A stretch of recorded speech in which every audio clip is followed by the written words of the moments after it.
married women, you might be struggling with laziness. You do not want to fold your sleeves and do the dirty work. Dirty work looks like leading people. It is a difficult place. It doesn't afford you the luxury of quitting. Sometimes the ones you care for, the ones that you pour your heart to, the ones that you give your mind, they will turn and betray you. But high quality leadership is whereby you can reproduce yourself in other people. Let's talk about laziness.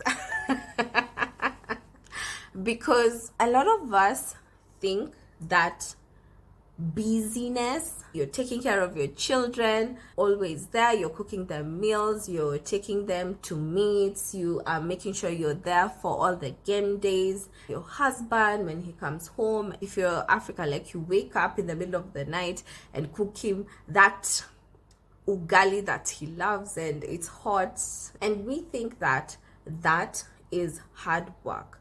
And to some extent it is hard work, and to some extent it is like the bottom tiers of hard work. Most hard work requires thought. Most hard work requires a change in how we think. Our brains hate change. Our brains do not love to think differently or do things differently, because that is expending energy that could be used to do something else. One of the things that us women, married women, you might be struggling with is that you're lazy because you do not want to fold your sleeves and do the dirty work. Dirty work looks like leading people, learning how to lead people, leverage their time and all of that, because people are complex. The simple leading may require you to like give instructions, do 1 2 3 things, and that's it.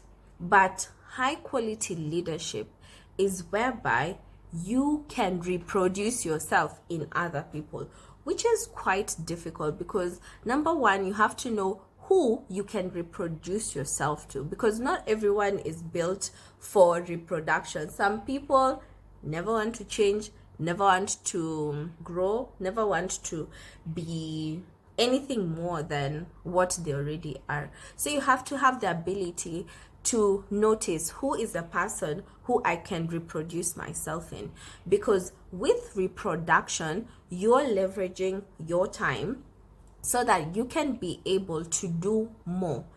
Other people can replicate you and do what you would do in those places. Secondly, it requires that you put your mind in them. So that means that you have to be a very high quality in terms of what you think, your value system, and what you want to see. You have to be a visionary. That's hard work. That's hard work because you cannot relent. You cannot say, hey, I'm tired, this vision ain't gonna work, after you have already taken them 1,000 kilometers. Now you want to backtrack. It doesn't afford you that luxury. It doesn't afford you the luxury of quitting. So once you recruit people, you have to carry them and you have to see that vision through. Thirdly, you have to care about people.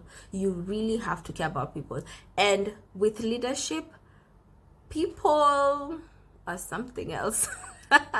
Because sometimes the ones you care for, the ones that you pour your heart to, the ones that you give your mind, they will turn and betray you. They will turn and say, hey, Judy doesn't like me, she mistreated me, she did 1 2 3 things, she doesn't pay me enough, she doesn't do 1 2 3 things. It is a difficult place, and you have to bear that graciously. One of the things that I have had to do in this season is to be quick to forgive, so that I can be able to quickly move, so that I don't stagnate. Because when I stagnate, when I allow bitterness to come in and cloud me, I cannot be able to build. I cannot be able to have forward movement. I cannot be able to have the energy to grow, to reproduce in another person, to give them what they need so that they can also fly.